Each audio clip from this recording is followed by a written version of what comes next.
Welcome, everybody. Today's date is Saturday, April 5th, 2025. My name is Jeff Selver, and today is my presentation, My Past Life as the Roman General Marcus Antonius. I have held off speaking publicly about this subject for a long time, and it's largely because I'm very aware of what happens in our minds when we hear someone claim they have a past life that is recorded in history. Largely, the belief is the person is fantasizing about information they have watched on TV or read somewhere. In this presentation, I will speak about my memories of Marcus Antonius, which in some cases are like my own, and show how they are very real. I'll point out gaps in historical accounts, fill in perplexing historical record of Marcus's life, and elaborate on the missing historical information on the Roman worldview during the end of the Republic, including religion, law, society, customs, and military. I'll show how they applied to his life to make sense of the events at the end of the Republic and his role in it. Pronounced flashbacks began occurring in my 20s, with the first being mentioned in my book, The Rising, directly after the Sixth Contact event in 1997. They continued up until 2008, when I finally identified their origin as belonging to Marcus Antonius. It was about 2007, 2008. I've known about this past life longer than I have known I had alien contact. I write about this past life in both editions of my book. In the first edition, it got its own chapter, and in the second edition, it is described in the appendix. But today is the most comprehensive I have ever presented on these memories. So today, the agenda. I'll show how I got a lifetime of past life memories. I will then detail how the method I used to retrieve past life memories turned out to model how the CIA conducted remote viewing. I'll go into a bit about how we know about this character. How do we know Marcus Antonius existed? And what do the sources actually say? And there are some surprises. Historians, when you watch a TV show, they kind of give the impression about how much knowledge we have. And, it turns out some historians say different things. And that's the bottom line I'll be getting into. I'll set the stage by explaining Marcus's worldview. Then I'll tell the story of Marcus Antonius from birth to when he's 35 years old, which is around the Battle of Pharsalus. I'll use archaeological evidence and historical record to corroborate and connect my story. Now, the bottom line here is that I actually can't fully do that. The presentation, I had such an ambition, but I put some pieces together and I talk about important things. But so the bottom line is I have this period I was hoping to be able to present on today, but still the presentation is packed, and you'll see. Also, I will distinguish between storytelling historians, most writing about the events of the fall of the Roman Republic over 100 years after they happened, versus writers who were there at the time who knew Marcus, versus the memories of Marcus Antonius himself. In this presentation, I cannot educate you on Roman history. You need to already have a basic understanding of the period known as the end of the Roman Republic, roughly 90 BC to 30 BC. It's why in the presentation description, I suggest you read Plutarch's Antony. In the video, I'll put Plutarch's Antony in the description below. The reason is I reference known characters and events as if you already know them. This approach allows me to take the historical record and go deep into it. Yet someone with a general knowledge of the Roman history at the end of the Roman Republic will easily be able to follow. So why should you trust me? I am the author of The Rising and the Alien Plan to Build an Enlightened City on Earth, which can be purchased at my website, www.jeffselver.com. And for all things alien, transparency is my motto. I have done everything I can to validate my story. I've passed the lie detector test. I actually have videos of UAP on my YouTube channel and on my website. Plus, I have consistently documented the ever-growing list of collaborations with my contact events, with missing 411, UAP whistleblowers, other experiencers, and near-death experiences. So I've done the effort with my alien content.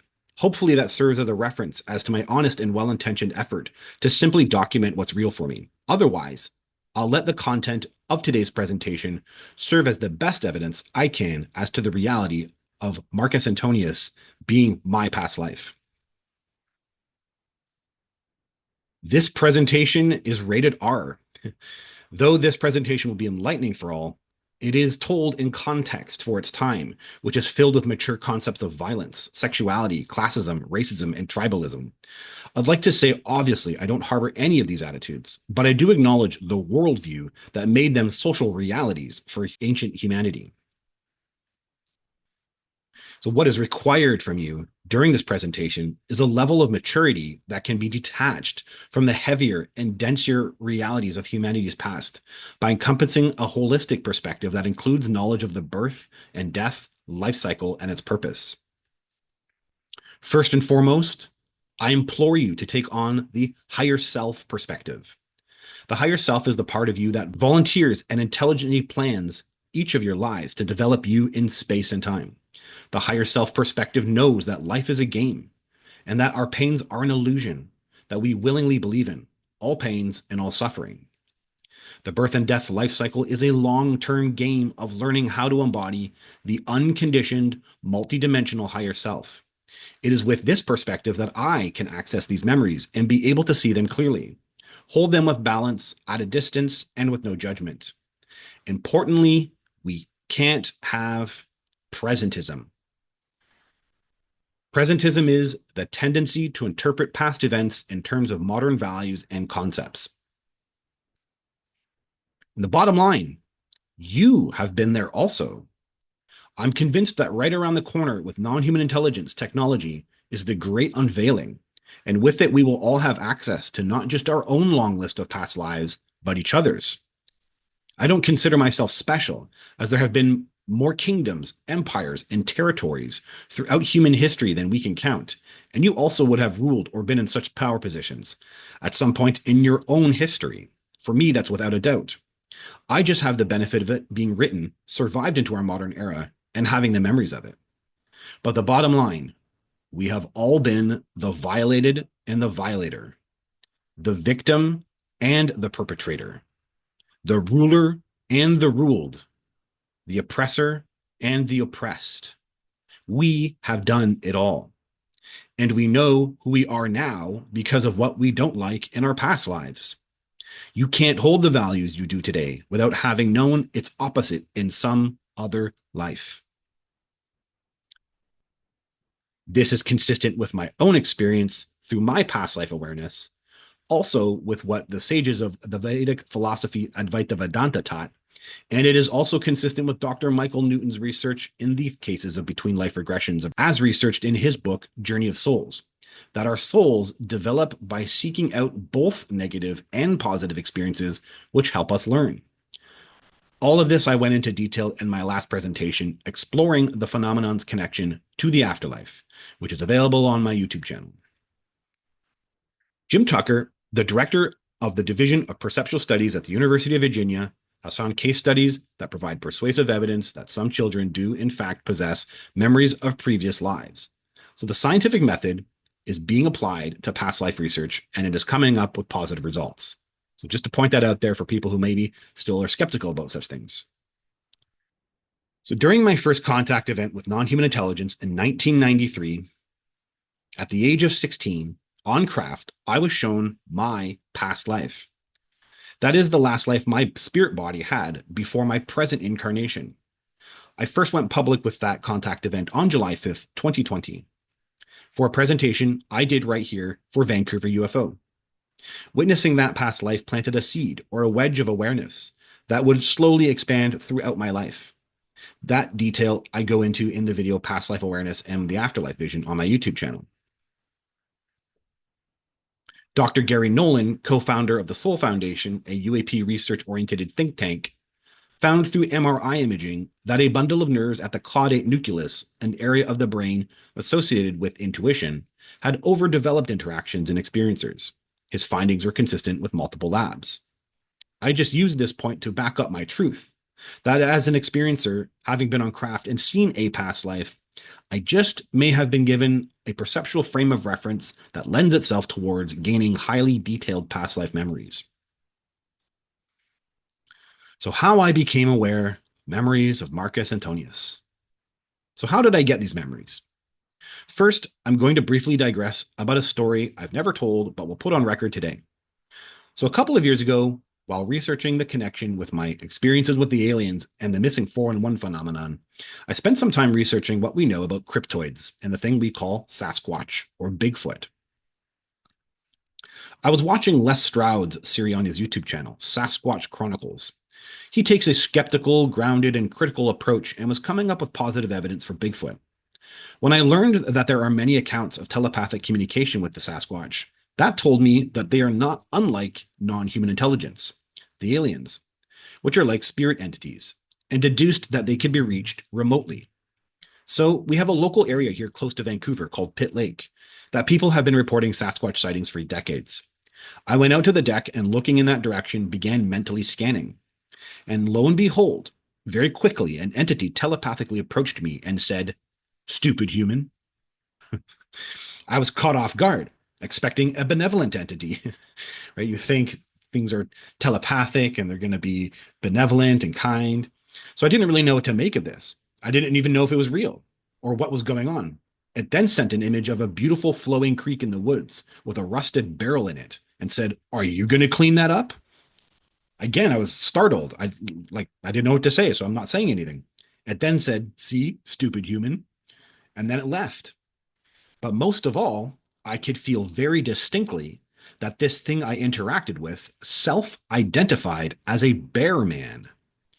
In the lore, Sasquatch are assumed to be ape men, but this being I interacted with felt like and self identified as a bear man, not an ape man. And then I went downstairs to watch an episode of Les Stroud's show on Sasquatch. And 15 minutes into the episode, I would synchronistically learn that in the decades of research, they observed that Bigfoot territory crosses over with bear territory. Bigfoots and bears share the same territory. This strange synchronicity validated for me my psychic experience. A psychic event that manifests a synchronicity or a space-time convergence with consciousness that validates the information gleaned. So throughout my life, this is how my psychic content has manifested, with an external synchronicity that validates it. I mentioned this in the video in which I interacted with a ghost. So there's a video on my YouTube channel. I had a dream the night before about the very door that I would open that day into a room in the basement that would start my interaction with a ghost. So again, a synchronicity. I dreamt about a door opening up, and there was a woman in the room of this strange door, and it turned out that door was the door I had opened up the day of after that dream, and there was a ghost there, and I had a whole, a series of experiences that transpired from interacting with this ghost. But it was a synchronicity. I mention in my book one night alone on the deck of my apartment with UFOs and aliens still far off from my mind at this time. Having not thought about the subject in years, out of the blue, I casually pondered to myself, I wonder if aliens will ever show themselves to our world. And precisely the next moment, a pure white, non-illuminated disc, roughly 150 feet in the sky below the cloud cover, flew directly over my head. I have even talked about this type of synchronicity with the videos of UAPs that I have, where I'm thinking about the aliens first, and then an object appears out of nowhere to be filmed. So a psychic event that manifests a synchronicity or a space-time convergence with consciousness that validates the information gleaned. This is how it all started with my Marcus Antonius memories.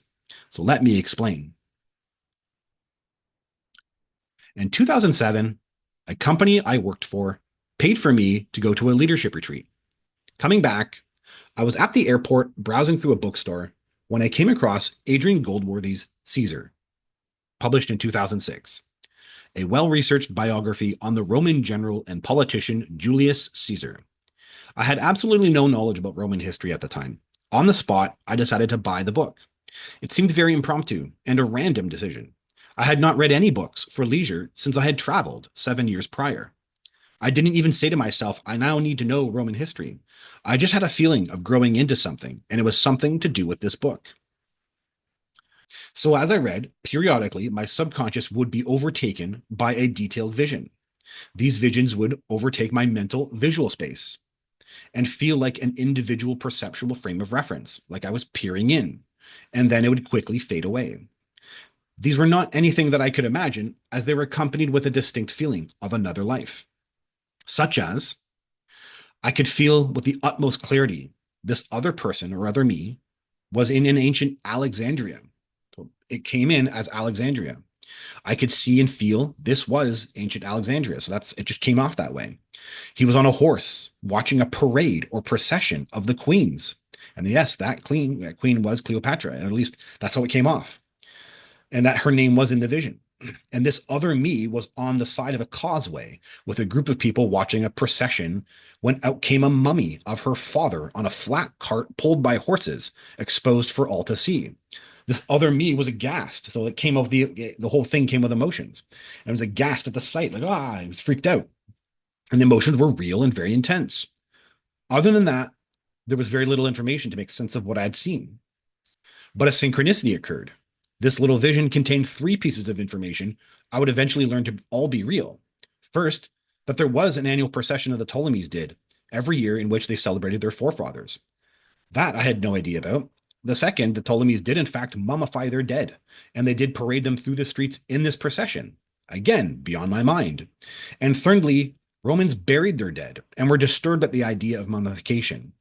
I felt clear emotions of shock and disgust from what felt like an ancient event, and this other me had internalized it as a bad omen. Even further, when I would learn of ancient Alexandria's appearance of canopic way, its unique size matched this vision. Or another vision in which Caesar had given me a large house which was up on a hill and had a new type of water plumbing that ran up to it. That person, me, who received this house, was amazed at the new invention and worshipped water. The location this vision was occurring was definitely also in Rome. So there was this weird Rome, Caesar, hill, and love of water. And the water was amazing. It was like blown away by the water. So I had another synchronicity off this, things I would eventually learn to be true. That pumping water uphill was, in fact, a relatively new invention at the end of the Roman Republic. And I would also learn that, yes, Romans did worship water with such deities as Fontes, the god of fountains and springs. Shortly after this vision, I would learn in the historical record that Marcus Antonius purchased a discount on at discount Gaius Pompeius's house from an auction put up by Julius Caesar after the Battle of Pharsalus. And this was a home on the Esquiline Hill, up on a hill. In those early days, some of the karma heavy stuff came out first, intense stuff he did to other people. It was in these early days after sitting with these that I learned if you take a higher self perspective and see it objectively, you can glimpse the fascinating historical information and see past the disturbing content. It's like peering into water and you're like, whoa. So it is kind of like that. You're peering in and you're like, whoa, what was that? Whoa. And it really shocks you. And then you have to sit with the fact you kind of peered into something maybe disturbing. So this vision was his hands are behind his back. I could feel the body. I could feel the whole body imprint. And his hands are behind his back and he's watching down below. And he's on a stone speaker platform and the environment and ground was all stone. So everything was stone. He was looking down into another environment with stone. And was in charge of military men and was ordering men to be killed. And it was a group of men all in a place. And he was ordering his men and he was watching out of excitement that these men were being killed. And I saw him order them, and I even had the whole method that it was done, the kind of strategy they used to box them in and mow them down. And he was watching their death with curiosity and kind of excited curiosity. Such so so what be sorry, I would later learn that this was a first person. Basically, what I would learn is that this was a first person experience of Marcus Antonius organizing and watching the death of equites and freedmen who came on behalf of the senator Cornelius Dolabella.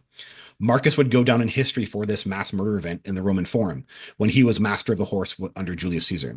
But again, I wasn't aware of these types of details. I wasn't aware of any of this stuff. I wasn't aware of, the specifics of it, and that the event occurred. First, I didn't know that Marcus was. I didn't have this type of information. I didn't know he was responsible for details like this. So these pictures or visions came out first with detailed emotions, and then I'm learning how they slot into historical record. Still, though, not quite imagining that this could be a real, vision from a real historical figure. These were just what was occurring, and I wasn't deducing still yet what was actually happening. So, so what began were detailed emotional visions from a first-person perspective of someone else's life in Roman times. The visions don't feel like they are from the past, by the way. Not like the way you think our own individual past kind of remains in our minds, like remembering when you were a child. They feel like they were caught in time and are from another era. It exists in timelessness, actually, and they really do feel like they're caught in time. And then the dichotomy exists that time also exists. Both things exist at the exact same time. So it was kind of, there is an impression that this is not the present and that it happened in some other time, but it also feels timeless. So it's a really strange, connecting piece. So yeah, there was a really strange kind of crossover with that. The visions would come at different times, either while meditating, having a shower, drifting off to sleep, driving, walking, or doing something repetitive or monotonous, what we call the subconscious flow state or a hypnagogic state. They would happen randomly in the moment, like they were snapshots with layers of information, like my mind was peering into a whole other world. I was seeing an ancient world, including all its customs, traditions, rituals, communities, cultural events, and social etiquette. The visions would have accurate details that my mind had no conscious knowledge of. So they just kept happening, right? They kept pieces and chunks. And again, it's like peering into water and coming back out. And then you're left with these imprints, right? So, but then the problem is mostly a day after the vision, when I had set an intention to read something, some chapter or some information that I was researching about Rome, because I was fascinated by what was going on, I would have a synchronicity with the information in the book I was reading. So that would validate the vision's accuracy. It was so typically a day before. It's a weird thing. Okay, I'm going to read tomorrow on Tuesday. I'm going to read, about whatever, the Ptolemies, I guess you could say, and the Ptolemies, I'm reading about the Ptolemies rituals or something, and I'm thinking of that, laying the intention, and that's when that vision comes in the day before. It was always ritualistically the day before. It's such a strange piece to this. The day before I would read with an intention set, I would have a vision ahead of time. It's so wild. I couldn't deny it. That's the bottom line. I would have a synchronicity with the information in the book I was reading that would validate the vision's accuracy. It was so regular and common, I was unable to deny the synchronicity. So this is true for me. You do whatever you want with it, but that was true for me, and these were happening. So I began recording the visions in a journal. These three were just small examples of the countless dreams and visions that were occurring, which began pinpointing a perspective, Marcus Antonius. But I began having synchronistic dreams and visions about his personal events in his life, about his personality and character. But most of all, these visions, could feel his body. And that was the weird part too. I had a full synchronicity where the visions were encompassed with a somatic feeling. I could feel the bulkier and thicker, the body. And then I had a synchronicity that matched Plutarch's description of his physique.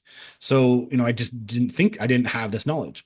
I began feeling a body that was bigger and thicker than mine. It had broader shoulders and a thicker neck, and it sometimes wore the red sash of a Roman general.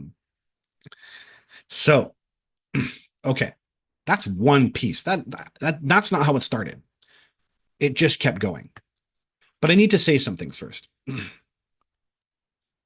So I know I haven't gained your trust yet, but I'm going to talk like this right now to set some things straight. I'm going to use names like Julius Caesar, Pompey, Cicero, and Crassus. But it needs to be understood that these names, the way they come through down in history, is not how they are interpreted through the mind of Marcus. What we would call the middle name in Latin is the nomen. For Marcus is their name. It is a tribe name. So Marcus is actually Antonius. Gaius Julius Caesar is Julius. Marcus Tullius Cicero was Tullius, and Marcus Licinius Crassus was Licinius, and Gnaeus Pompeius Magnus was Pompeius. The first name in Latin was the praenomen, was traditionally a designation of birth order. This is how it comes off in Marcus's mind. I haven't found this in written history anywhere, but you can see in the way they call each other their names. You can see these type of, you can see this information. So the first name in Latin was the praenomen, was traditionally a designation of birth order. Marcus was the firstborn, named after Mars, the first calendar month in the plebeian calendar, named after the god of war. Won't find that in history. The firstborn was traditionally the one given the most training, education, and money and inheritance, and commanded over the family in legal disputes. So example, Marcus Cicero and Marcus Crassus, they were firstborns. The last name in Latin was the cognomen. So right, they have three names, right? Very typically, but not most Romans. Most Romans had two names. And you don't know that because the people all recorded in history were the upper class. So the last name in Latin was the cognomen. In Marcus's mind is the classist, pompous last name regular people didn't have. Wealthy stuck-up snobs had cognomens. Marcus Antonius has no cognomen. That's another thing. Marcus Antonius is just two names. So throughout his life, this is the example of him being repulsed at the idea of a third name. So many famous senators' tribal names indicated an ancient lineage through the myths and stories that permeated their culture. For Marcus's mind, the tribal name of Julius Caesar was Julius, and the name was associated with Ascanius, the son of Aeneas in the Iliad. So we do have that record, that historical record. The Iliad was revered and like a Bible for the educated and wealthy in the Roman world. That's not quite recorded in history, but that's how Marcus perceives it, teaching people how the gods could communicate through men. So throughout the identity of Julius Caesar was a connection to a famous ancient heritage that felt that they could feel in his presence. So when you were in the presence of Julius, the Julius felt like he was the heritage of Ascanius, who they have all this famous books about in the Iliad. So in Marcus, that connection is made. He's not Julius Caesar. The name is very different, and the feeling is very different. The same was for Marcus. His name was actually Anton, the son of the famous Heracles. The Eus was his tribal name Latinized, making Antonius. So literally, he doesn't identify as Marcus Antonius. He identifies as Anton and Antonius. And lastly, the name Julius Caesar is not even how it was pronounced. When it came to written and spoken Latin, Marcus pronounced everything as is. There were no diphthongs. That's not in history. I know where the historians get the belief that there were diphthongs, and those are from the empire, but they don't exist in Marcus's mind. And J didn't exist at the time, and U was in fact was a pronounced W, a constant W, and the C's were hard K's. So Julius Caesar was in fact Caesar. And so yes, Marcus would go to a village and say on Caesar, and he's hard pronouncing the Sar. So I'll be using these names as we know them throughout history for easy reference, but they're not quite how they were in Marcus's mind. And I really feel I could feel that when people hear this on the outside, these names are just the way they go down in history is not how they're framed in Marcus's mind. Yet they were still, my subconscious was still able to link them is the bottom line. And so you'll see that right here. So backing up, all I was having were some of these visions, but there was another wild connecting piece going on here. The company that I worked for. So the very company that paid for the retreat and had me at the airport waiting for my flight, where I bought Caesar's biography that started this whole thing, the management team who I was a part of that company were all involved with me at that time in ancient history. The memories came out with a group of people who ended up being the same souls with Marcus at the end of the Roman Republic, a soul cluster, all coming together at a specific time in our lives, playing out a micro version of events written in history. So instead of it being the Senate of Rome, it was the senior management of a company I worked for, with much more evolved and compassionate souls than at that time, but with similar drama and dynamics that matched the key players at the end of the Republic. No one else was having the intuitions and visions I was having of gaining these memories, but some knew what I was going through and believed themselves also to have been there at that time. By the way, this idea was right in line with Dr. Michael Newton's research from his book, Journey of Souls, that we incarnate with soul groups and have varying levels and degrees of them. So let me briefly explain to get on record. The company was run by a triumvirate, those who were the present incarnations of Julius Caesar, Cicero, and Pompey. The financer, who was the present incarnation of Crassus, left the company in a legal dispute. The last name of Julius Caesar, the Julius Caesar individual, was in fact Julian, synchronistically a last name, which is a derivative of the name Julius. Also, he was notorious for coming out publicly for being in a relationship with two women at the two women at the same time, a throuple, exactly like Caesar, who notoriously tried to pass a bill legalizing marriage with two wives. The person who is Cicero knew I was getting Mark Antony memories and totally believed I was Marcus, and admitted to me on his own that he believed he was Cicero. He even acted like Cicero, always making comical tongue in cheek comments that got him into trouble. The individual who was Julius Caesar would have an unexpected heart attack and was in the hospital. He died there with the coworker I knew to have been Brutus, was right beside him on his deathbed. How many bosses pass away with their coworker at their deathbed? Brutus was literally beside the Julian boss as he passed away. His death was under strange circumstances and seemed serendipitous, with his last email before his heart attack to the Brutus individual signed off with, "I'm dying to see you." The person who was the present incarnation of Lepidus was my close friend. A total aside, but all these years later is now a politician. That Lepidus person uh, is went right into politics, and their name is in the news sometimes. I won't tell you who that is though, for their privacy. At that time, I had a very pronounced and specific dreams telling me that they were the present incarnation of Lepidus, but it also contained who was the present incarnation of Fabia. When I told the Lepidus individual a brief outline of the dream, not taking it seriously, they laughed and then, off the cuff, mentioned a very specific detail of the dream I didn't tell them about. In the moment, I was stunned and asked them how they knew the extra detail. They just shrugged it off, but it showed me my dream was correct because of this synchronicity. When the Caesar individual passed away, it created a power struggle with the senior managers, including myself. This power struggle was with whom I knew to be the present incarnation of Octavian and his sister Octavia. These two bosses were friends that lived together. So two separate coworkers that lived together. So they were that close. It was also very strange. Very close individuals that initially felt to have been brother and sister in a previous life. I then left the company by moving away to be with my Cleopatra.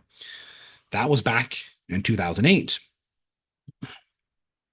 Okay, another weird thing, you probably just hear these names, and if you have any understanding of them, it probably seems maybe a little bit unbelievable too, because, in reality, these are just recorded names, but there's probably hundreds and hundreds and hundreds of people that are around at the time. So, when it comes to soul groups, these ideas are confusing. But I need to point out something about historical record. So I still don't have your full trust, but I need to speak quickly this way again. The Senate of Rome was in fact first a religious institution that upheld the spiritual and religious rights and practices of the Republic. The religious positions were sacred positions. There were 15 god priests called flamens and 15 augurs in the College of Augurs, with Julius Caesar providing as Pontifex Maximus. So we have record that Pompey, Cicero, Crassus' son, and Antonius were all augurs, Caesar being the lead pontiff. So I'm just pointing out that they were closer than historical record understands, dominating the more sacred positions of the state, which in Marcus's mind gave them a public oratory advantage a regular senator didn't have. So they actually had more power in everyday functioning when you were in some of these religious positions. So this closeness was reflected in the dynamic that repeated itself in my company in the year 2008. So I just needed to point that out. Okay, so again, back up. So these visions were occurring and my work colleagues. So I've had this for me, some things that were validating things. But I also got this Sadhguru who's very intuitive, highly intuitive, very powerful. And I still was struggling with the astronomical chances of being someone written in history. And so I needed to just, test some things out. So I decided to test it with my guru to see if he could tune in. And, I wasn't telling him any of the details about what I was seeing and what was going on. I just said that, I was reading something and I was feeling like it was connected to something real. Like I was experiencing things that were very, very real. And I was being flooded with memories of what I believed to have been a past life. So I was with him one day, and without giving him any details, I asked him whose life he thought I was seeing. He closed his eyes and looked up at his third eye. After a moment, he replied, "You were an exiled prince, and Kalika was the queen, and you were banished to her kingdom." Stunned, this is indeed the feeling of Marcus Antonius when he dies. He was exiled by Rome for giving territory to his children with Cleopatra, and he did think of himself as royalty, identifying with Queen Cleopatra's court. Though he was ordained as a king there, he didn't identify. He couldn't hold the king idea because the Alexandrian people didn't really accept him. So with his hard-edged personality, he identified as a prince. So at first, I was very critical to believe that these could be memories of someone written in history. But once I accepted it, so much more detail began to reveal itself. With having this insatiable draw to that specific period of history, I began reading the source material to better understand it, which just produced more visions and more synchronicities. I eventually got good at realizing when I was tuned into this past life and when I was not. But I will emphasize here, not a single memory was retrieved using hypnotic regression. So the bottom line, I had a lot for me that verified and validated these memories. So let me just make a cross connection here. There's actually a separate part here that we'll go into in a second, but this part, let me just reiterate here because I want to be able to add credibility to these memories. I know it's very hard to do that, but I'm doing my best. So this is a report from the Stanford Research Institute, SRI, International, to the CIA, a suggested remote viewing training procedure. So remote viewing is the mental viewing of remote objects or events at a distance. I have done previous videos where I talk about the statistical success of the program, and the CIA found it successful enough that they used it for the program for over 20 years. And the reason I was looking at this document, by the way, was for my own research, doing other things I did for a workbook that I wrote. And upon discovering that all my past life memories matched, the methods, that really shocked me. So this is my place to put all that together here. So it says, two techniques often suggested to reduce the further mental noise or sensory isolation and trance-induction hypnosis. One could argue that hypnagogic state resembles a state of trance during hypnosis. During both, individuals are in a drowsy state of increased internal awareness. So trance induction is a focusing on the hypnagogic states. And right, they weren't actually getting people to do hypnosis. They weren't getting their clients to do hypnosis. They were getting them to be in a trance-like state, which is not unlike a hypnagogic state when I'm out walking or out doing something. I'll get this flash, right? So the states are kind of similar. The holding off of mental noise. Once the target has been defined, the key to accessing this data on demand is to artificially stimulate periods of lowered noise. In practice, this form of noise reduction is reproduced through a stimulus response procedure where a neutral word such as target is provided. At that instant, the viewer's task is to capture the very first mental impression he receives. By subjective report, the data access window is approximately 0.5 to 1 second in duration. One of the most critical parts of remote viewing is the stimulus response procedure. It is very effective at holding off the mind. Well, the Vedic practice of meditation that I have been doing for over 24 years, at that point when I'm getting the memories, I had 8 years of meditation practice. So a focused meditation practice, as opposed to an open awareness meditation practice, has long been associated with control of the mind. So someone who's been doing Vedic style meditation practice, a controlled style, will be really good at even remote viewing. So I just want to throw that out there. And even if you look at the research of Robert Monroe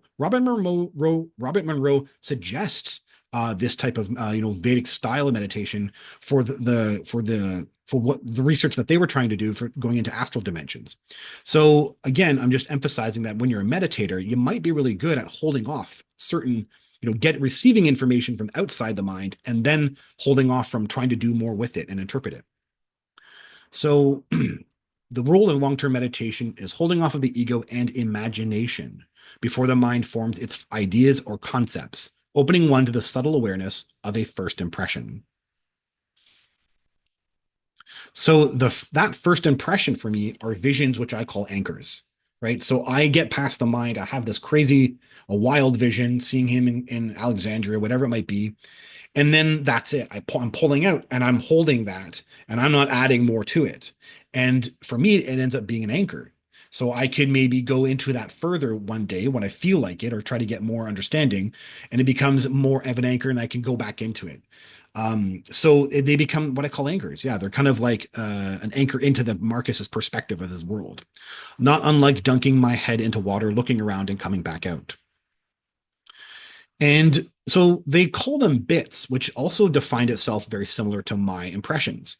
The information perceived through a remote viewing session is initially acquired in small, brief glimpses. These basic ideograms or bits of information are generally simple in form and content. Often the perception changes rapidly, resulting in several small increments of information becoming perceptible, then fading away within a few seconds. These increments of information or bits contain the basic and essential elements of the target. So my visions in these early days in the 2008 times, this is exactly what they are. They're bits. So Marcus, I was getting bits of Marcus's life, just pieces and snapshots peering into water.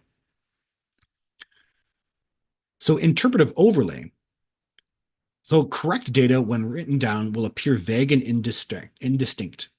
Any interpretive overlay will be incorrect.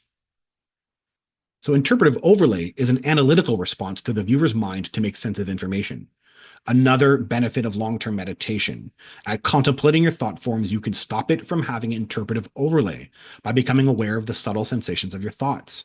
So this is what I think when people, when someone's a skeptic of this type of information, it's because they are awful at taking of interpretive overlay. They might have a psychic moment, but then their imagination overtakes it.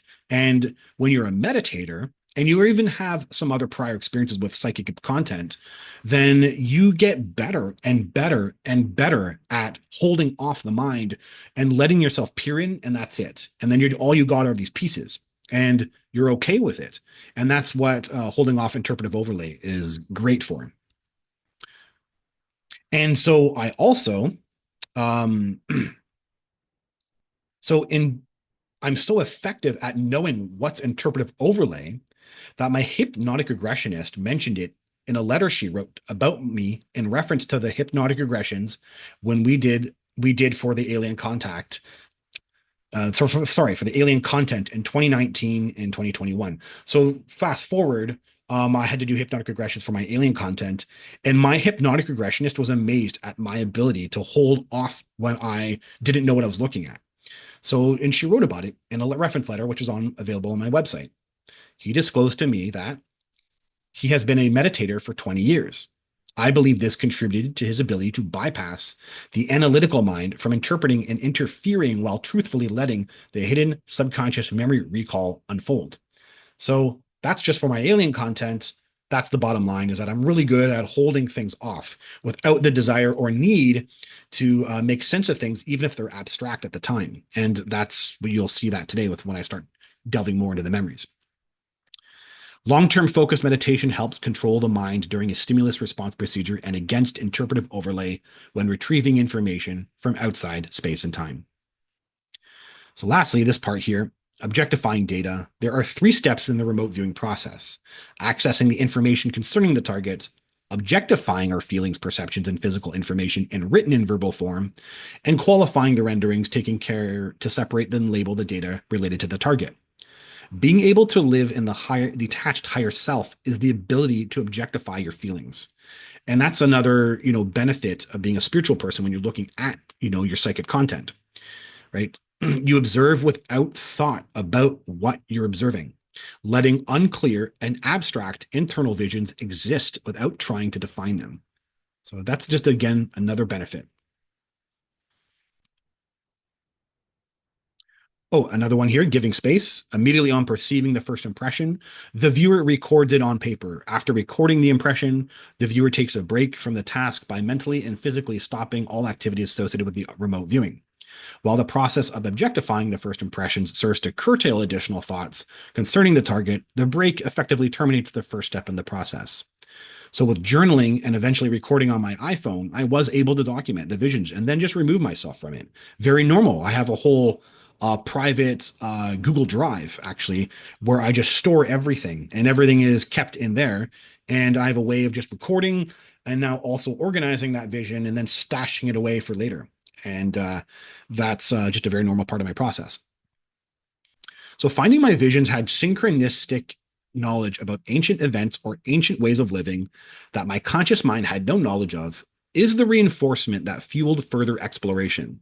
This ability had me feeling closer to my higher self, creating a sense of wholeness, because I'm also bringing in, maybe dark parts of us, a linear higher self, right? And so there's a sense of wholeness that gets created, like a healing that actually does kind of occur from it. And there was even a sense of serotonin boost, like from having visions that turned out to match historical reality. So I ended up having kind of a good feeling from the kind of psychic validation. So 10 years later, in large part, There was nothing to do with these memories. For 10 years, I didn't know what to do with them. Most people didn't understand the scale of psychic content I was having and how these visions lined up with historical record or even archaeological evidence. So over 10 years passed, and I was on and off with my Marcus memories, sometimes not touching this content for years, while I focused on getting my MBA and on my career. Then opened the alien memories. So then the memories of alien contact came upon me in 2019. Knowing the importance of accurate memories in regards to my alien contact, I relied on hypnotic regression. But then, okay, so I did 50 of them at that time. In 2 years, I'd partaken in over 50 hypnotic regressions because of how important I thought it was to retain and accurately get all the information I could about my alien contact. When I did that, though, kind of like at the end, something happened. My Marcus Antonius visions exploded in detail, becoming 3D or TV like, where I can see the weather, material details, clothing, I can hear conversations, like I'm there presently. In absence of having a proper word to describe them, I label them as level one visions. And like, why would I lie about this? Where this is at the end of the day, why would I lie? Because I'm broaching into areas that are just really hard for people to even understand. All I'm doing is making things more complex for the public. But I'm telling you it's real. This is exactly what ended up happening. So let me go into it. So as I focused on getting my memories of non-human intelligence contact out, I found the beginnings of an answer for my high degree of past life awareness. In that first contact event in 1993, the elder would tell me, "These are your time periods that we would like to work with you in. We are interested in here, here, and here." So she's actually pointing to there, there, and there, referring to the first three holographic images of the four, as described in my book, The Rising. Well, that third image, that comment linking one, I now know was the period of my life I would gain past life awareness of Marcus Antonius, roughly around 2007, 2008. After gaining the origins of this past life awareness ability, which was from the white room and seeing my past life, and recalling and processing seeing the afterlife in the white room, my awareness expanded. So 5 years into having all of this awareness now, Alien and Marcus Antonius, the Alien and the Alien memories and Marcus Antonius memories, I now know the reason why this past life is so prominent in my psyche, even now at the present life. So let me just briefly explain. I know, like I understand the bigger picture now, but what's going on? Why? Even if I'm having past life, why this past life? Why one that's 2,000 years ago? Is it resurfacing in this way, right? What's going on? It doesn't even make sense. So first off, it's meant to rectify, Mark Antony's memories are meant to rectify previous traits of things that happened in other past lives. So in the previous presentation, I mentioned how my last life was in the Holocaust and died with some type of self-deprecation embedded into the ethereal mind. So Mark Antony's self-esteem was used to help rectify that damage. And the afterlife, right? The higher self is like turning knobs of the ethereal body, I guess, as it's building it. Similar freedoms to my present life. In so many previous lives, we are often born into circumstances that predetermine our social position in life. And though this is the case for Marcus, the fall of the Roman Republic includes the degradation of traditional social roles. Marcus lacks a father figure throughout his life in a society that relies on the guidance of the father.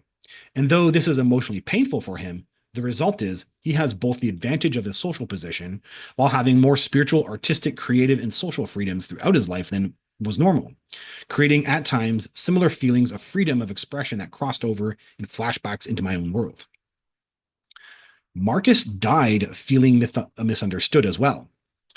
So there's actually a drive in the mind of Marcus himself as he feels misunderstood, with his less desirable characteristics amplified in historical record and some events changed in historical record to downplay his role. So it's another little reason why those memories come out.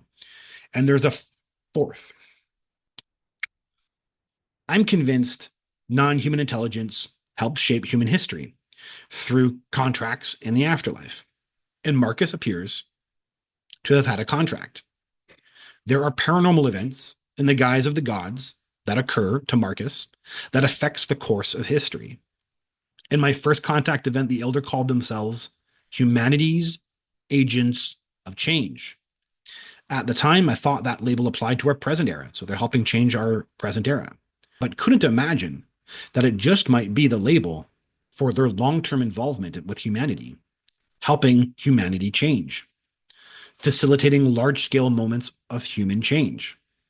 And I do plan to talk about it in this presentation, but we'll see if we get there. It'll definitely be in the video.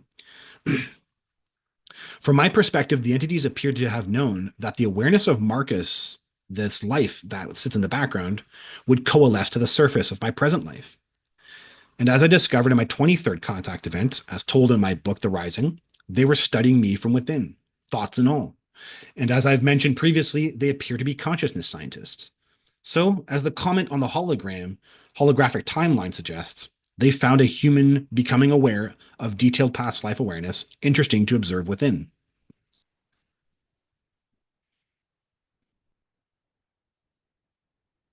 A lot of these level one visions are from events that are important in the life of Marcus, like the first day he met Cicero, Marcus Tullius Cicero.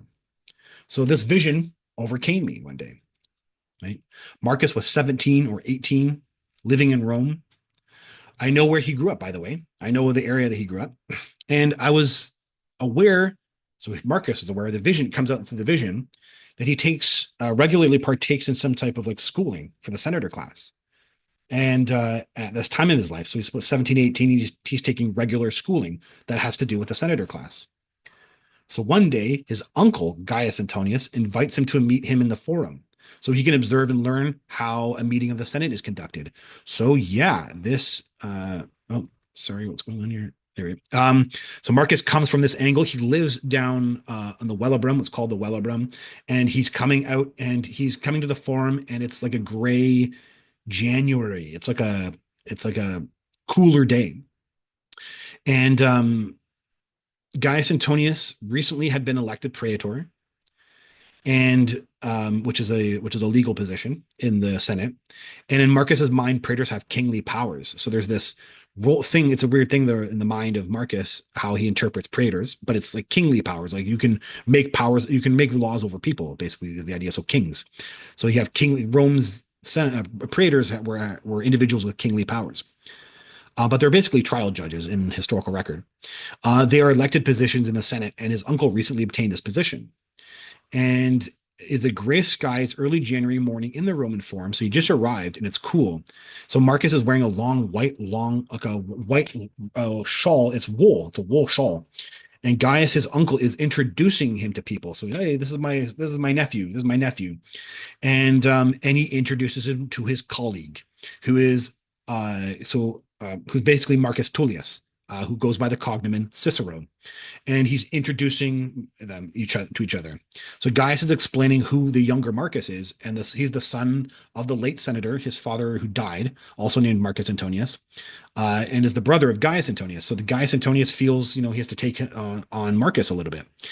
So Cicero exclaims something along the lines when they meet each other and they shake hands, and he knows who Marcus Antonius is.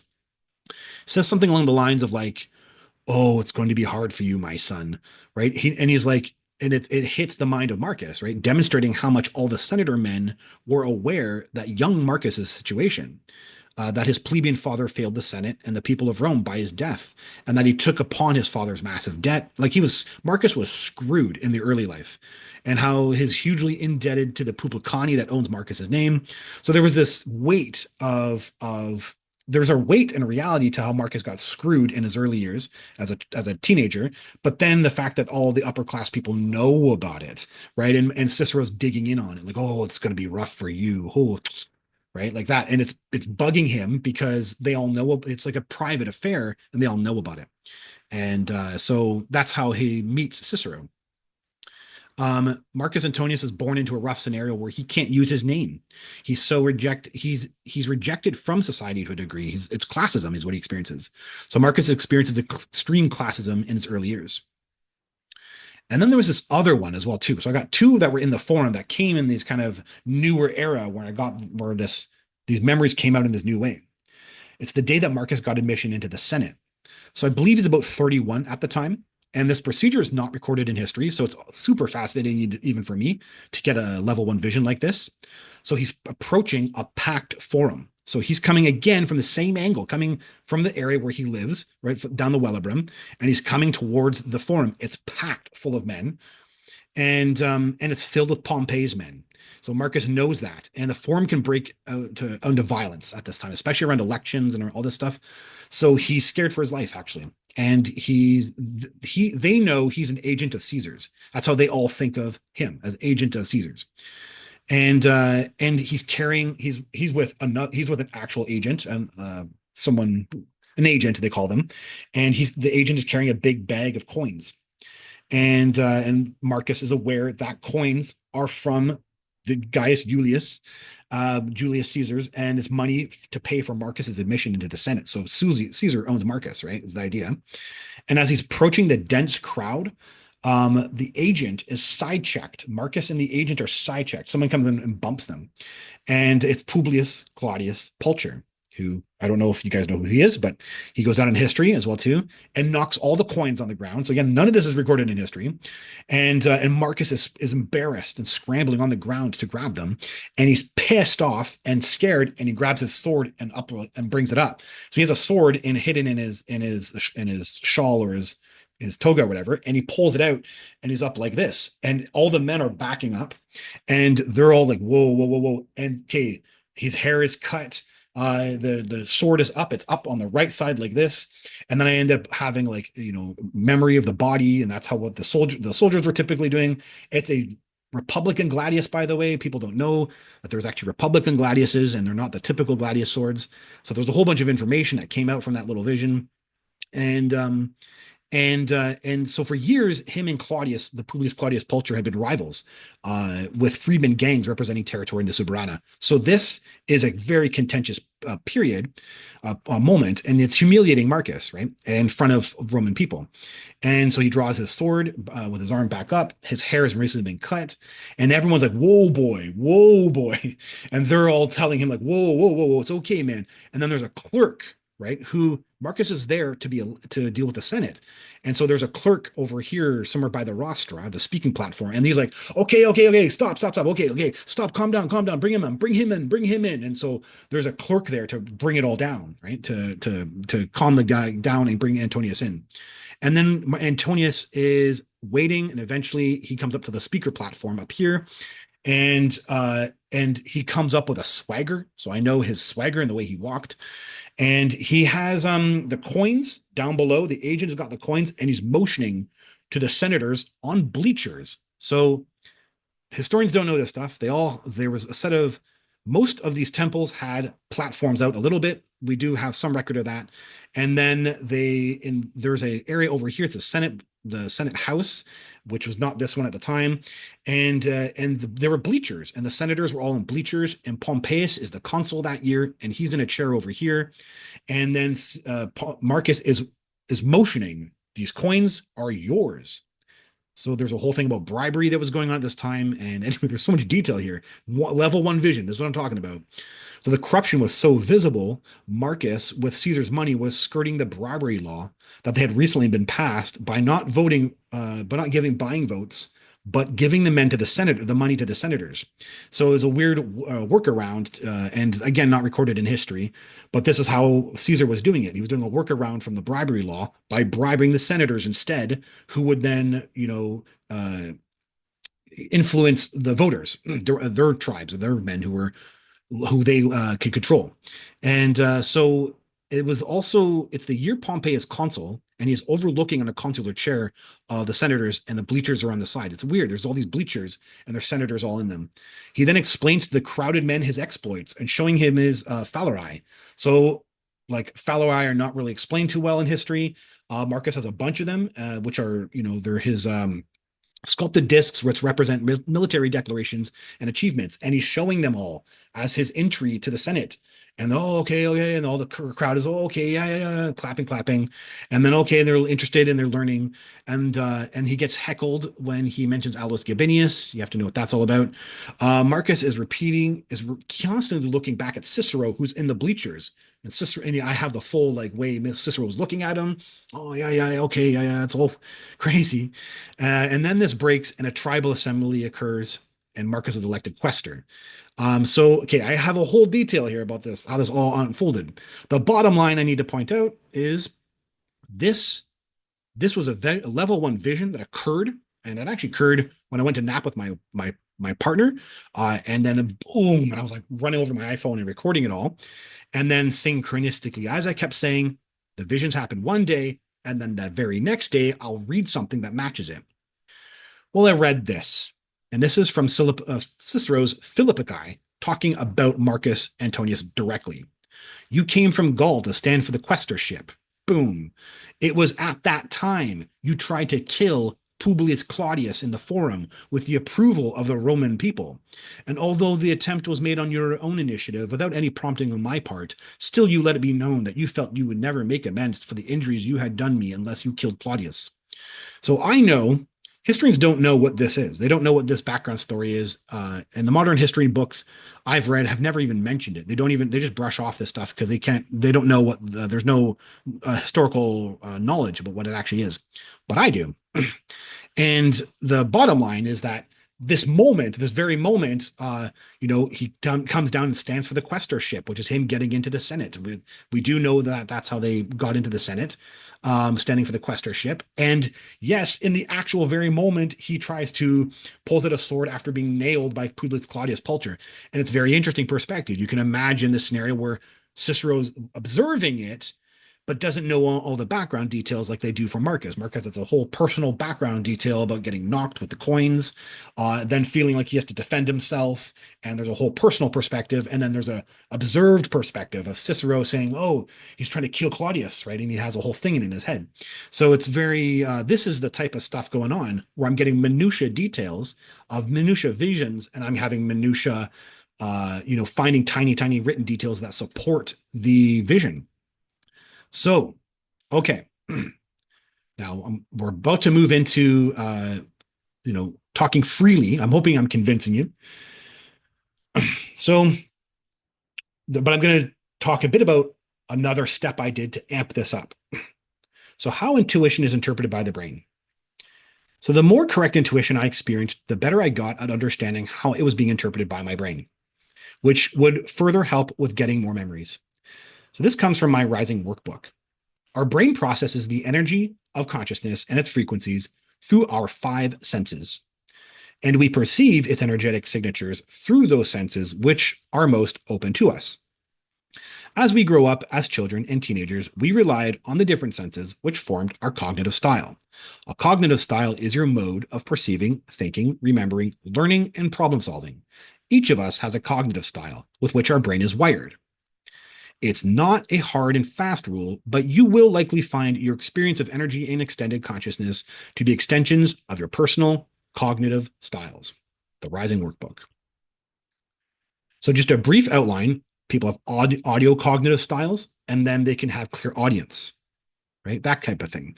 People can have a spatial cognitive style where you're good at directions and geography. And then you might be sensitive to energy in rooms or earth energies. You can be empathic, right? People are typically empathic, or some people who are typically empathic, and then they apply that with intuition. They can feel other people's life events or issues. Same with somatic cognitive styles, right? Somatic is the body, sensitive to feelings in your body. And when you have expanded consciousness, you might feel the origins of a disease or some type of sickness. You can also quickly heal yourself, right? When you're kinesthetic cognitive style, you like to touch things, and in expanded consciousness, it comes off as psychometry. And visual cognitive style typically like to read or have love art or pictures, and when an expanded consciousness comes through imagery. So I'm just trying to make a connection there that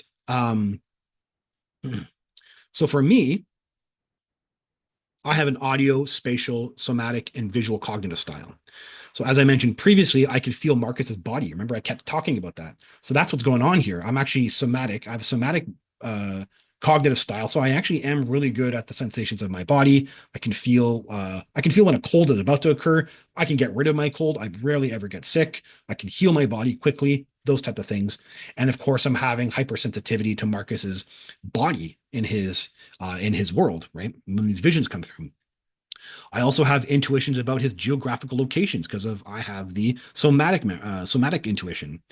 And so when I look on maps and I'm focusing on somatic impressions of being a 20-year-old or 15-year-old, I can get impressions from a map exactly where he was, and then I can get visions from it. So there's this kind of extension that starts going on when I start analyzing the intuition with using my strengths.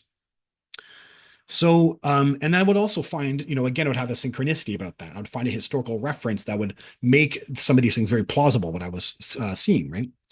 So, with having these visions as anchors and these intuitive cognitive styles, I had an idea. I mentioned in my book, in regards to how I got the Mystic book out, a method where you slide your finger over a blank space with a focus on the content you're trying to psychically access. Well, I had an intuition with anchor memories, focusing on somatic sensations of Marcus's body at certain ages, like 5 or 6, and with knowing intuitively Marcus's location at that time. In my mind's eye, I drew down the Roman calendar with months and festivals in mind, and then began getting glimpses or bits that were contextual to that age. Images that I would learn are synchronistic with historical record or archaeological evidence and contain personal contextual events that shaped him, such as when he was 6 years old. And again, I'm drawing down the calendar. I'm focusing on, I had a vision of him being a 6-year-old. So then I take that as an anchor and I'm using the calendar, focusing on the body impressions. And then I'm drawing down a calendar. And then lo and behold, I have a vision of him in Capua. So he grows up in Campania he grows up on a farm, outside Capua.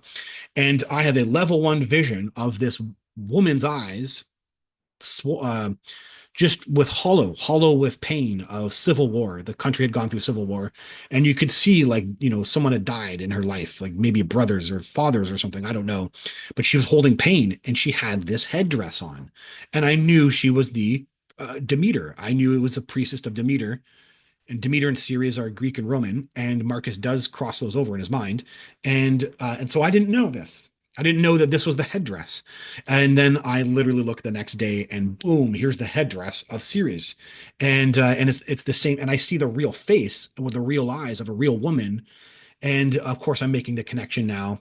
Right, these statues actually represent what they wore, what the priestesses actually wore. So here again, having another synchronistic moment, psychically validated moment, that shows me my visions are actually all correct. They just constantly keep being correct. So I'm not really clear exactly why this method of drawing down the Roman calendar works, but I think it helps create a point of focus for the psychic content. With this method being successful, I then would retrace the same year, focusing on the same age, somatic sensations, and calendar, but this time on specific relationships. First his mom, then on his dad, then his brothers. And I could focus on his perspective of a specific god. So I could go down the months, January, take my time, and I could focus on Zeus. When was he thinking about Zeus? Was Zeus ever in his mind at that time? Or what was his mom doing? And I'd keep going down the calendar and I'd get tiny impressions, what they're doing, what his mom's doing, what the house looks like. So those type of things are starting to build, right? Different aspects of his life, what he ate, right? Or the home he had, right? What the house actually looked like. So thus, I began making a record of his life from childhood. So I'm just going to reiterate here. I focused on the months of the Roman calendar, focused on the somatic sensations of the age of his body and the geography from previous visions. I then began getting images. I then retraced that same year, repeating the same method, but began focusing on relationships, mother, father, brother, and just kept going about it like that. And all of a sudden, I'm creating a linear picture. And again, this method matched the Stanford Research Institute CIA document. So contact with the target typically follows a progression from simple singular impressions to more complex concepts and relationships, Correct descriptions are always built out of much smaller data bits that are gradually assembled into a whole. Multiple bits, a series of connected impressions, serve to fill in the gaps in between bits. So retracing creates 3D mobility. Multiple bits are the stepping stones to full three-dimensional mobility at the site. Retracing multiple bits may allow the viewer to fill in between bits.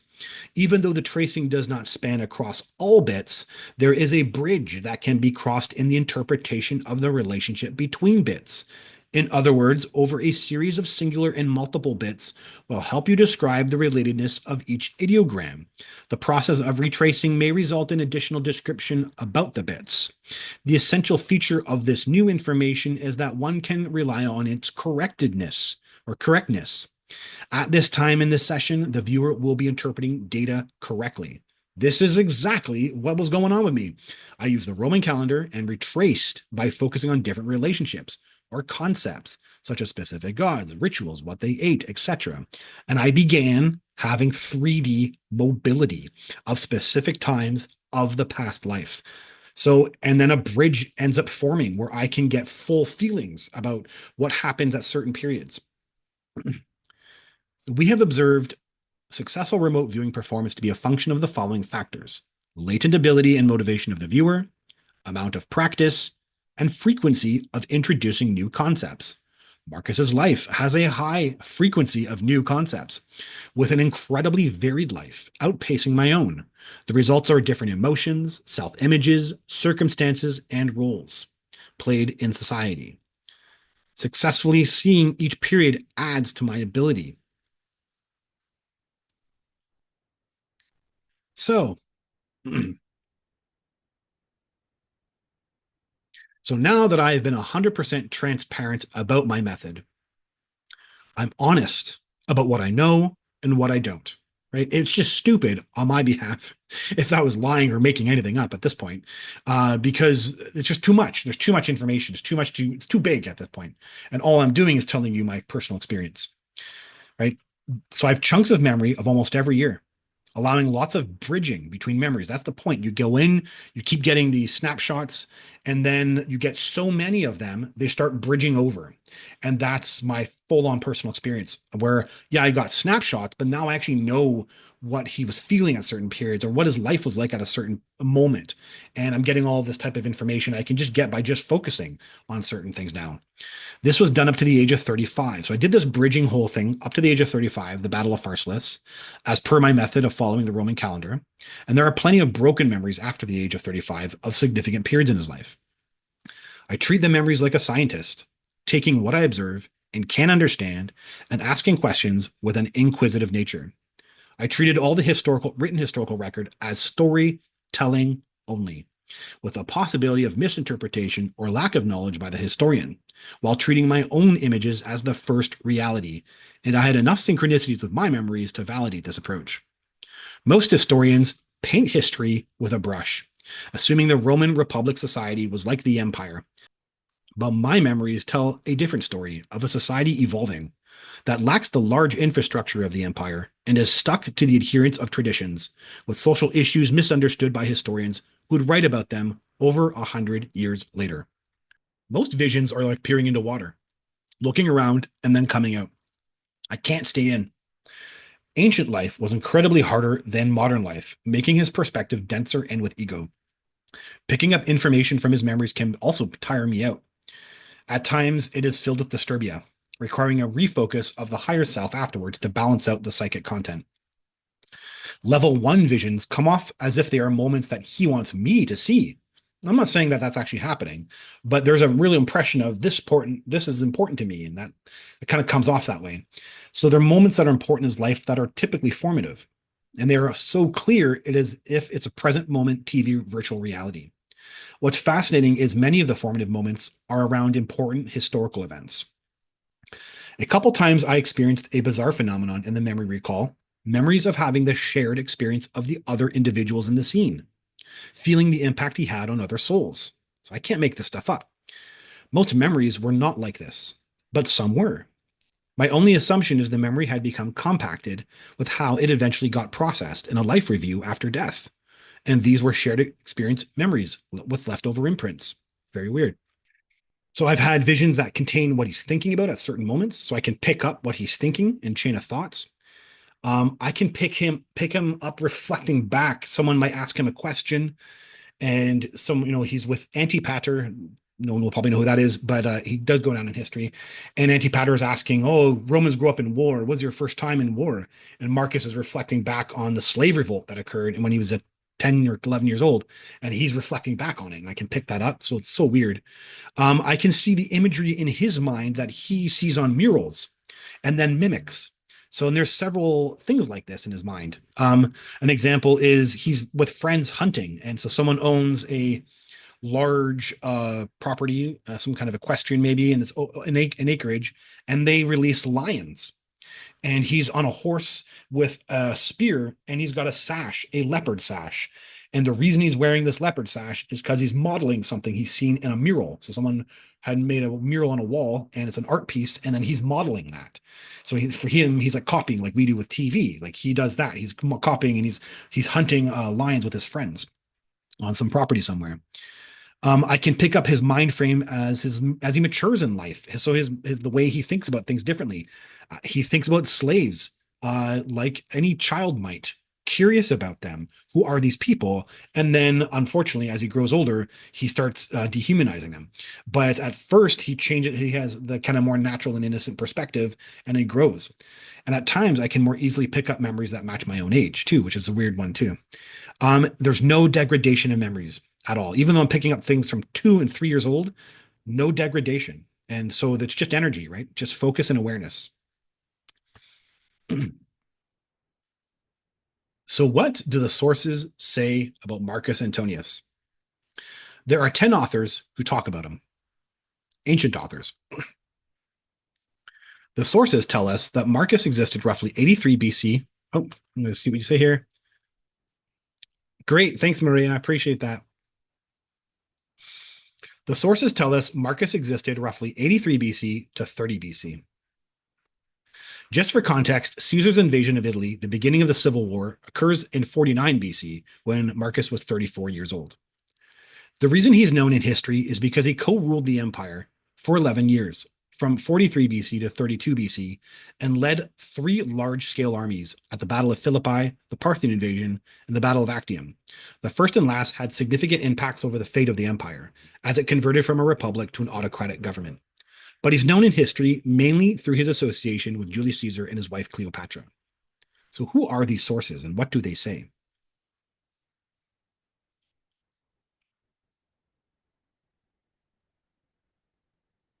The first group of writers that survived to the modern era are those that wrote in the first 100 years after Marcus's death, of which we have two: Titus Livy and his Ab Uber Condita from the founding of the city, an extensive history of Rome, written between 29 BC to 9 BC, so relatively just after Marcus's death, with the chief manuscript from a damaged manuscript from the 5th century. And Marcus Aurelius Particulus, Roman History, it's a rhetorical exercise and not intended to be a detailed history of Rome. So it's likely written between 10 and 30 AD, at least 40 years after Marcus's death, with a damaged manuscript discovered in 1515. I provide the date of the chief manuscript, as almost all of the books we have into the present era are copies made of the ancient original, which could have been over 1,000 years old before the chief manuscript. The point is that language, syntax, and words can change their meaning over time. So, just to show how much of our ancient record can be precarious. And both Livy and both Livy and Particulus give detail about Marcus Antonius while he was in power.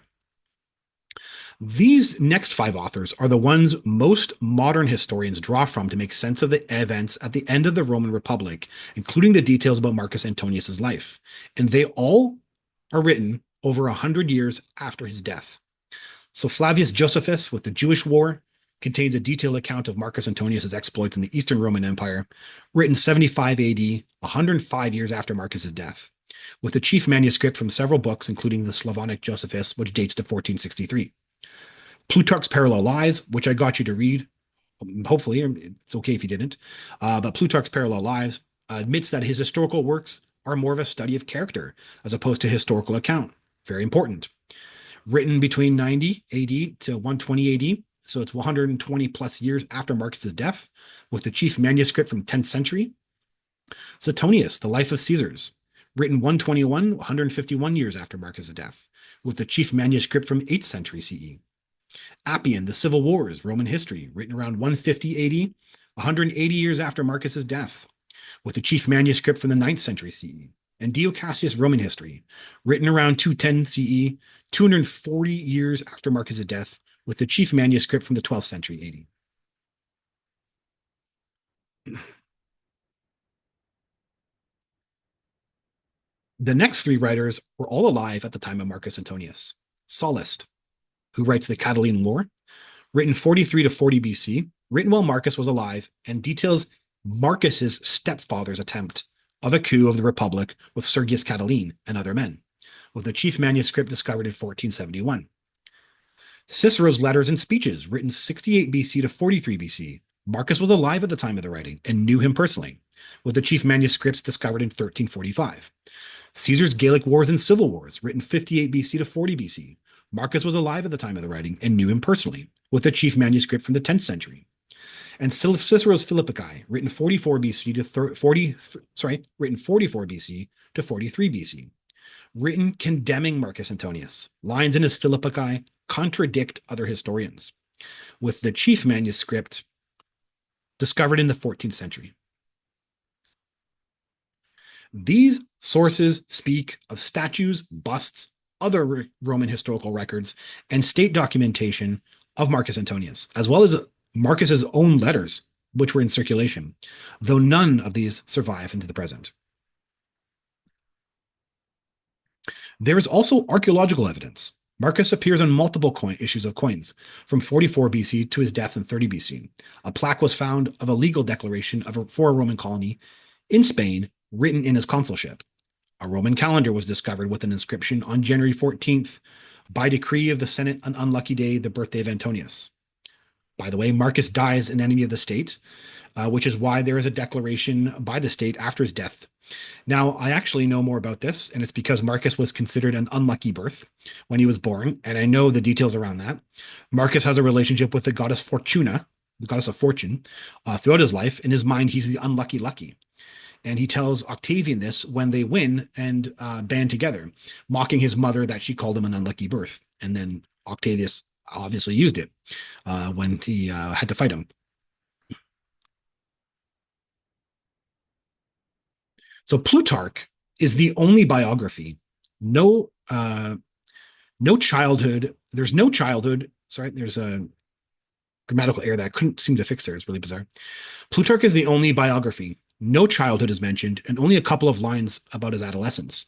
Every other source written about Marcus is in relation to the history of state affairs. Marcus Tullius Cicero, who was a senator, in written correspondence through his letters to his associates, which have survived into the modern era, writes in the moment of affairs in his private life, including within the Senate and the lives of individual senators, gleaming the inner world of the more successful families at the end of the Roman Republic. By Caesar's invasion of Italy, when Antonius is a senator, he becomes mentioned periodically throughout them. Through Cicero's letters are preserved Marcus Antonius's letters to Cicero. It is a strange sensation with the preservation of letters from Marcus Antonius, as I know what he was doing during its writing and what he implied or meant in its contents. Marcus Tullius Cicero's Philippici, a series of 14 speeches attacking Antonius, details the events that led up to the formation of the second triumvirate between Octavian, Lepidus, and Antonius. They mention many personal details Cicero was privy to of Antonius, yet are largely confusing to historians what is slander and what is not. Well, I know what Cicero is often referring to in these confusing personal anecdotes. Marcus Antonius's life, aside from his involvement in state affairs, is largely not understood by most historians, ancient and modern. But there is a thread that I know that weaves all these long historical confusions into his personal life, in context to Roman law and religion, and with the grander events of the end of the Roman Republic. What did he look like?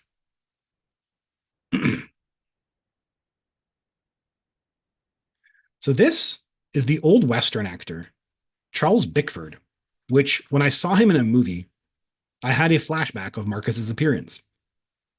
As you can see on some of these coins, he had an alkaline nose.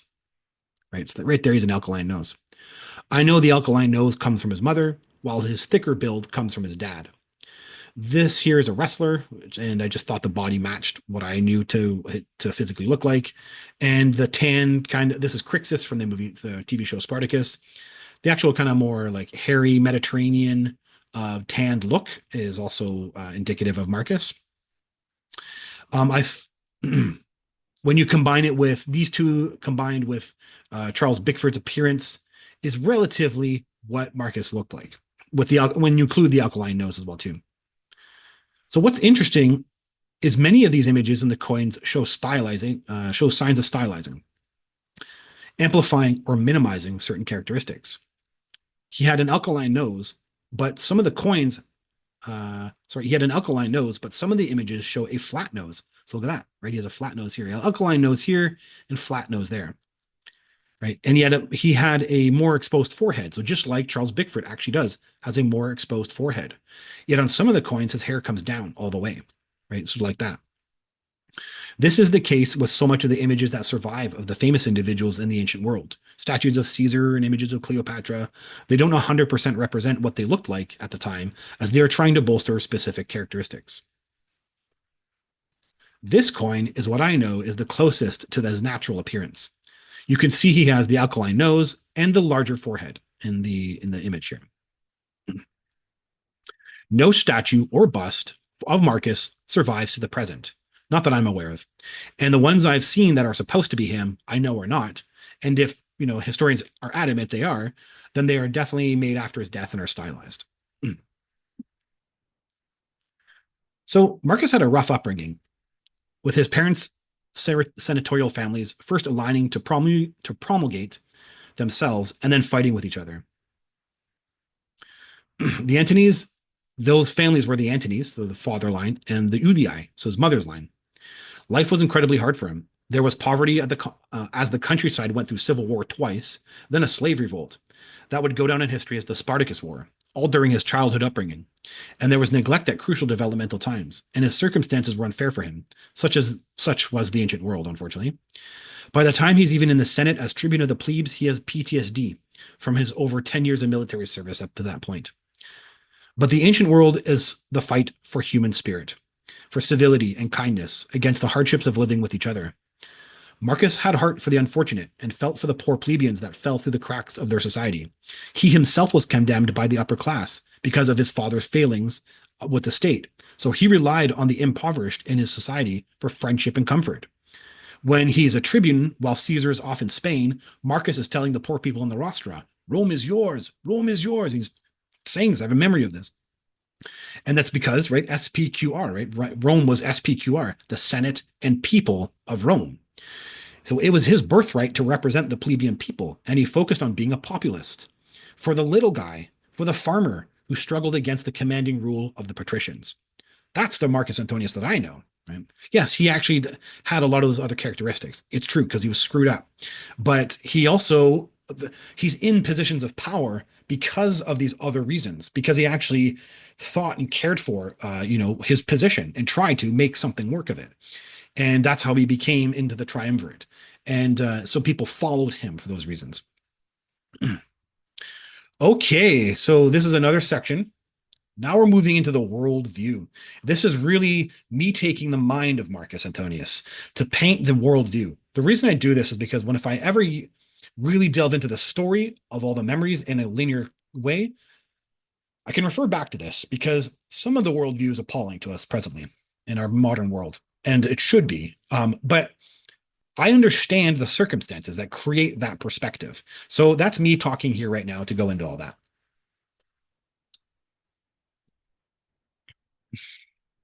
So now I want to lay down the groundwork for the ancient worldview from the mind frame of Marcus Antonius. This will help us as a reference when I tell his story, as some of their ancient behaviors might be appalling for us, but were not for them at that time. These behaviors were created from a perspective that was their worldview.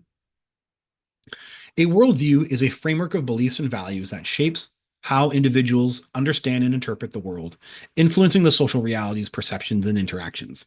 While social realities are the way people perceive the world around them, and then collectively create a function that they don't have by object of their physical nature, like money, class, system, patronship, and religion.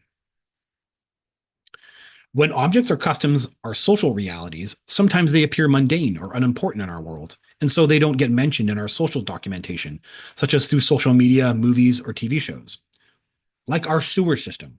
So here's an example, right? Our sewer system, where there's no TV show about the sewer system. So if were humanity in 2000 years from now, looking back at our modern world, you might not know that they had sewers. Don't know where they ever talked about them, right? That kind of idea. That tons of that comes up in the memories where there's things that are real for Marcus that aren't mentioned in historical record because they're mundane for the people living at that time that they don't even record them, right? Or the cellular network that connects our telephones. Another example. Yes, people are talking about cell phones in movies and TVs, but you're not talking about the LTE system. You don't have someone making a TV show about 5G or LTE, right? So you have this lack of communication about it in our society. So then historians looking back 2000 years later don't know how they connected the cell phones. An example like that. So that kind of stuff pops out in the minds of Marcus. From Marcus's eyes, things important in his world appear mundane in historical record, and at some times in some cases, or vice versa. At times, important points in history were mundane for the people in the moment. And there are several definite moments where Marcus is making choices that affect world history, and he's doing it flippantly. Stuff like that is going on. So, the first worldview, survival. The base of what was sits when I pull out these memories, what sits at the base fundamental reality of sitting in the subconscious, if you will, of Marcus is survival. Unlike our modern world. And the survival's first is food security. So when you see the ancient world with past life eyes, you become so grateful for the way our modern society has evolved. We live in a world of abundance with plenty of variety of food and a massive ease of distribution to the population. You have no idea how ancient humanity has suffered with food. For Marcus, food and food security was the basis of Roman existence. All of this is because food scarcity is very, very real for Marcus. Marcus starves several times in his life. When I pulled out all these memories, there's starvation in them. With his mother and father's family fighting with each other, Marcus is neglected for a period as a child, and he starves living on the farm fields in Campania. He's holed up in Capua during what goes down in history as the Spartacus War and starves here also. And one of the most traumatic things to observe for Marcus is a community starving to death. There's a line from Cicero when Caesar invades Italy, and he says, first famine, then war. Anytime you hear that a god was an agricultural god or a festival celebrated the harvest, it translates to Marcus's mind with the end result of food. In simplest terms, it's the desire for food abundance. The more food in our society, the more secure we are. Basically, that was the mentality. So the Roman calendar is a farmer's almanac to create food abundance with the idea that if we conquer you, you follow our calendar, you appease the right gods, you get planting, purifying, and harvesting in line with Roman festivals, and you begin living in a system that benefits everybody. So there are community festivals that focus on feeding people, such as Quinquatris on March 19th, which was the god to the goddess Minerva, or the Unium Ceres on October 4th, which is a feast day for Ceres, which was a fast to shrink your stomach to prepare for less food in the winter season. All we have it is recorded as a fast. But for Marcus, it's because everything's managing the food cycles. Right? Mars is considered an agricultural god, and this confuses historians. But again, it's simple in Marcus's mind. We conquer you, we take your land feeds our people. Right? For Marcus, in what I've seen, the average person was also more gaunt than we realize.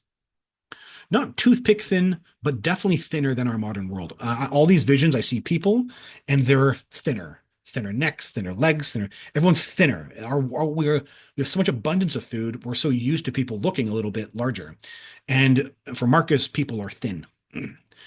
Of course, except for the wealthy individual, but the average individual was thin.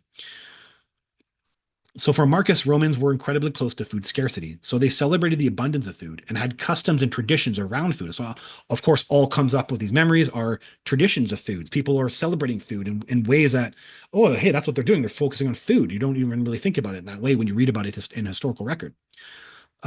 So Marcus sang, they sing in the kitchen. I had tons of memories of them singing in the kitchen. He's in the house with his wife. Marcus also helps prepare food, by the way. Yes, women were, that was the role, but Marcus also involved himself with food preparation. And they sing in the kitchen, right? They're cheerful and singing in the kitchen, part of their rituals.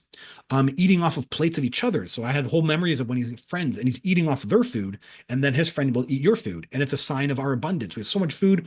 I eat your food and you eat my food, just like traditions and customs that don't get recorded in history. That whole point of lying down on a couch while you eat is all about food abundance. It's a symbol of food abundance, is what it was for Marcus. And yes, only the upper class did it. By the way, Marcus doesn't do this when he doesn't hang out with the upper class. He eats at a table or eats on a plate when he's by himself. For Marcus, the prices of food varied so drastically throughout the year too. And he is very familiar with rotting food and eating rotting food or even fresh food off the field that is not high quality, like our modern food. Like all these memories come out. It's so nuts.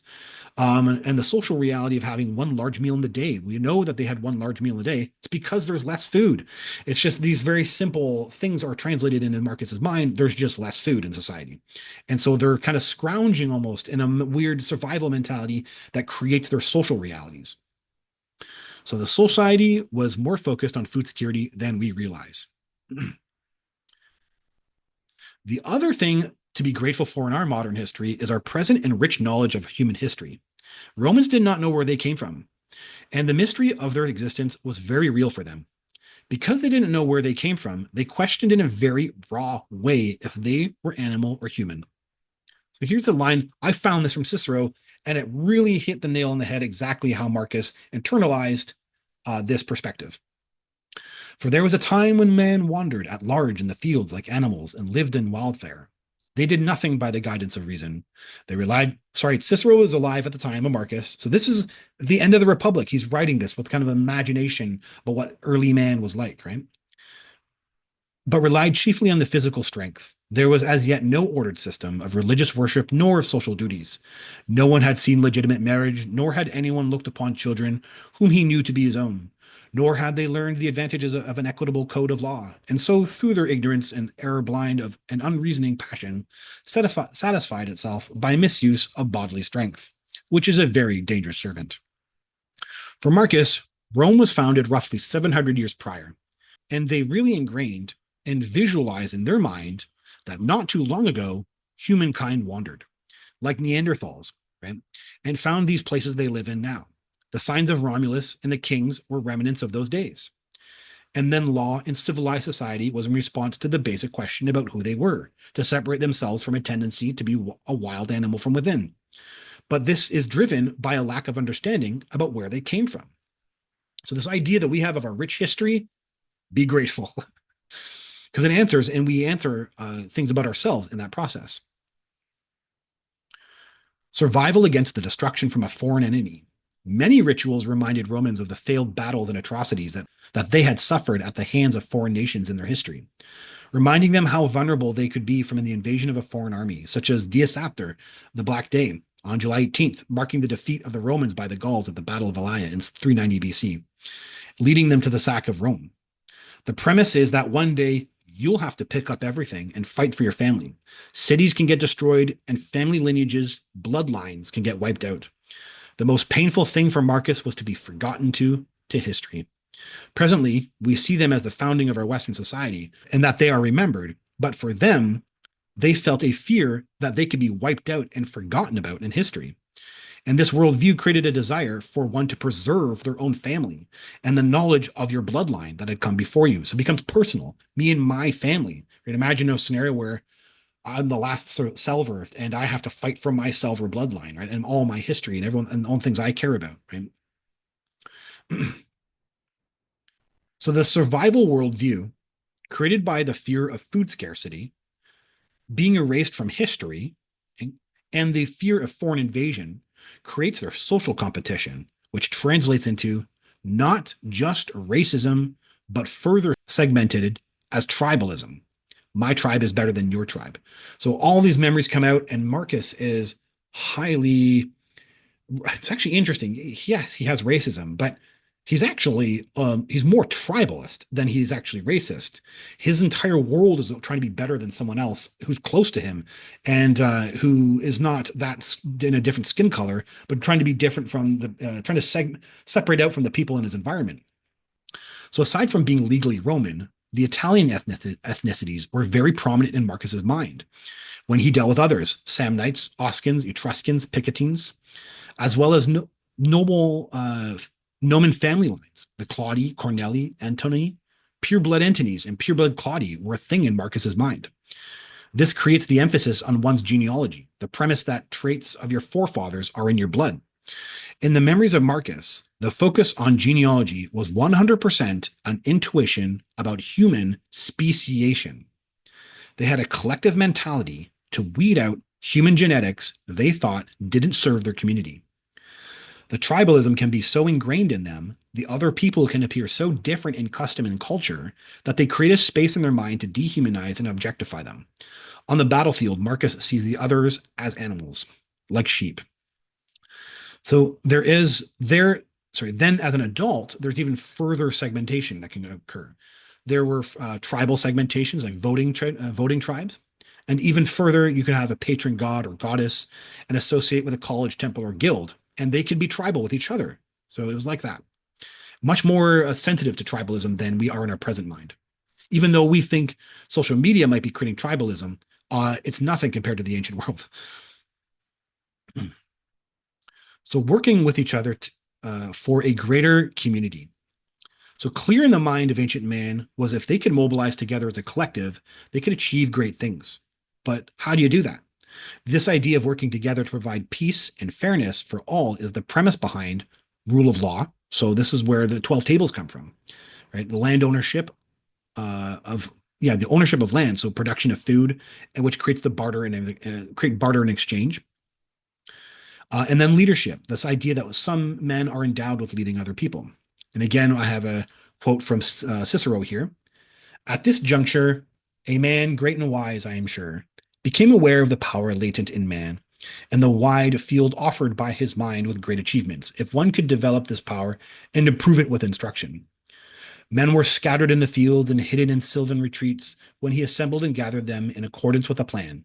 He introduced them to every useful and honorable occupation, though they cried out against it at first because of its novelty. And then, when through reason and eloquence they had listened with greater attention, he transformed them from wild savages into a kind and gentle folk, right? All imagining this idea, right? Of the idea of someone, somewhere, these were just ape-like Neanderthals, and someone had enough spirit to drive them to leadership. And so they end up idolizing leadership, right? Making men do things. It was actually just a fascinating concept for ancient man.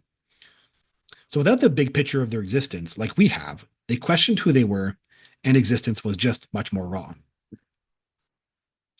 So all of these worldviews create their social realities. A class system, which is class. The class system was a legal extension of genetic speciation, all with the idea of my genes are better than your genes because my forefathers did this and your fathers didn't. That's it. It's speciation. There's like an intuitive thing going on here for Marcus, where there's actually an idea of like certain people's genetics. It's really weird. Unpatronship was linked to the history. Again, this idea that we can all be wiped out. So you care about your own lineage, and this creates the space for the patronship that we'll talk about in a second, and the spirituality and religions, which answers the questions of their existence. So the Latin word for father is pater, P-A-T-E-R. Thus, patron is the father figure. When you look around you and see the buildings, roads, cars, stores, the root of your thoughts about the world might be about capitalism.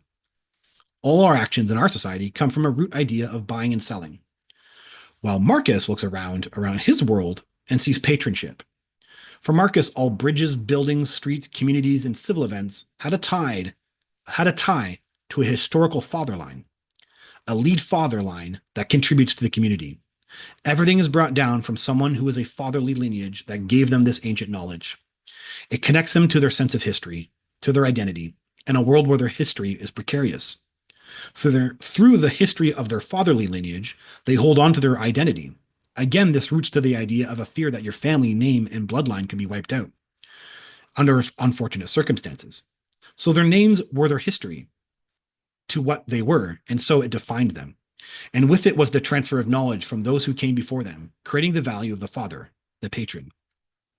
This is why historians can't figure out fully why actors and actresses were looked down upon in Roman society. And this was because if you or your family fell out of society through some type of unfortunate circumstance, war, disease, or famine, then you were left having to juggle and be silly on the side of the street for money. If you were participating in society, in the growth of society through a patron, then you wouldn't be making a fool of themselves for public entertainment. But through Marcus's eyes, at the end of the Republic, a social evolution was occurring, changing those values. Sorry, that was me quoting, making a fool of yourselves for public entertainment, that's exactly kind of the mind frames that exist, that Marcus knows that exist at that time. So the patron system combined with land ownership creates the social reality for the legal distinctions of the Roman class system. So there were people, just hominids were people. Then there was the plebeians, who were the legal distinctions of Italian farmer class, the equestrians, who were larger landowners who plebeians worked for, and then there were senators, who I'll go into in a second. So you have plebeian senators, who represented the interest of the plebeian class, had special rights and offices, such as tribunes of the plebes, and patrician senators, the old guard who at the end of the Republic were threatened with losing their power. Historians all get wrong that the lines between plebeian and patrician were blurred at the end of the Republic. I've seen several modern historians talk this way. This, I can only assume, is because all the historical records, historical writers, are from over 100 years later during the Empire, where that might have been the case. But for Marcus's mind, he's very aware of the plebeian and patrician senators I could see two names, two consuls, and I intuitively could feel which one was the patrician and which one was the plebeian. And I was getting it right every time. He despises the snobby, classist patricians, having suffered from classism through the majority of his younger years.